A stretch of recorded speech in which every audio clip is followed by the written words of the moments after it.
Hey guys, how's it going? This is Christian here with a short video today.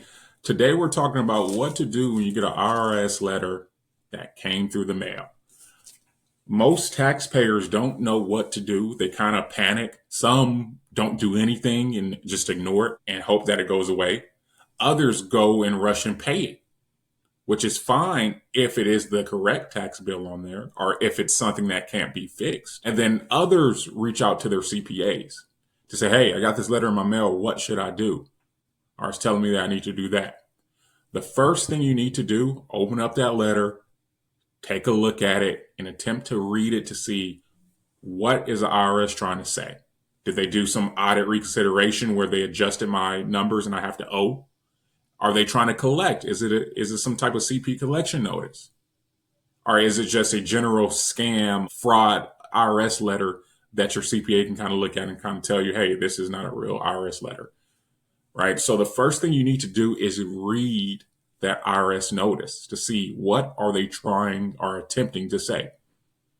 From there, if you have no clue on what to do, you need to reach out to your CPA, try your bookkeeper, your EA to see if they have some type of service or guidance on where they can get this issue resolved.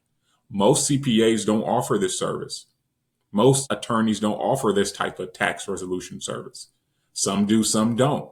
So you need to reach out to your CPA, not for them to fix it, but to point you in the right direction. It may be with their firm or with a different firm. But the moral of the story, this tax issue, whether it's a collection or some type of audit readjustment, it needs to get resolved. From there, you need to basically talk to that tax resolution person to see, hey, have you dealt with this before? Talk to that tax resolution person to see, have you dealt with this before? Is it something that you're capable of doing? Because the reason why you want to ask that question to see, have they done this already? Is this a case they already won? You don't want that tax resolution firm to keep dragging out your case, sending you those monthly bills. So that's why you want to see what type of cases have they won, what their client results look like. For the simple fact that these tax resolution matters sometimes takes 3 months, 6 months, 12 months, 18 months. Especially if you're doing an offer and compromise or some type of a reasonable cause penalty abatement. It takes time for that thing to process through the IRS. It's not just a quick installment plan and you're done in a month. It takes time. And then you want an expert to go in there to see what can they do to save you every penny. Most will just do a quick installment agreement, but they're not saving money. Most are paying bills, IRS bills that they could have avoided because they actually have some type of hardship. Their business don't do the same revenue it did 5 years ago or 3 years ago. So you need someone who's going to talk you through that case to offer their best recommendation. So once you basically read the IRS letter, reach out to your CPA, EA, attorney, whoever you're using, so they can point you in the right direction. You need to have a conversation with that tax resolution person, agent, to see, hey, what's the best recommendation here? One of the first things that we do and other tax resolution practices do, they need to pull your case. I have to look at your case. I got to see what's going on. That's a service right there. So expect to pay for that up front. Maybe some do it free, but most people charge because it's time that they're taking to look and analyze your case to find the best recommendation. Whether you go with them or not, that's a roadmap for you on how to get your issue resolved in the best manner. So after they do that first phase, which is that transcript investigation, seeing what we need to do in order to get this resolved in the quickest, best manner, then we're going to start moving over to see, okay, is this taxpayer or business, are they in compliance?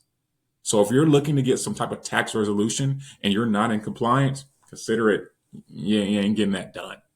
You're just not getting that done. The IRS wants you to have compliance in order to start doing some type of resolution. Even if you have some type of business hardship, your cash flow is down, or you have a reasonable cause on why there are penalties, you need to have compliance on your records. What does compliance mean? Are your taxes are filed? Payments have been made? So that's what they're looking at. Once you're in compliance, and mind you, that CPA usually offers some type of tax prep service too as well. You can go with them or go with the person who's been filing your taxes. Once you have compliance, the next phase is actually the resolution phase. And there's different type of resolution: penalty abatement, reasonable cause, offer and compromise, doubt to liability, partial pay installment agreements. And sometimes we intertwine these resolutions and pair them together in order to get the most favorable outcome. All that started from the investigation stage, where we're looking at your case to see if we can win this, right? So that's why that matters. But those different type of resolutions, some take a long time, 6 to 9 months maybe. Some don't. So you just need to be prepared and kind of know up front what you're getting into, right? So you have that phase one, where that person you hired, they're doing that investigation phase. They're looking at your case. You have phase two, where you need to be in compliance. You have phase three, where you need to basically do that type of resolution. So let me know if you have any questions about that. We're a tax resolution company here in Houston, Texas. We handle cases all over the states. Happy to talk about it, see how can we best fix your tax resolution matter.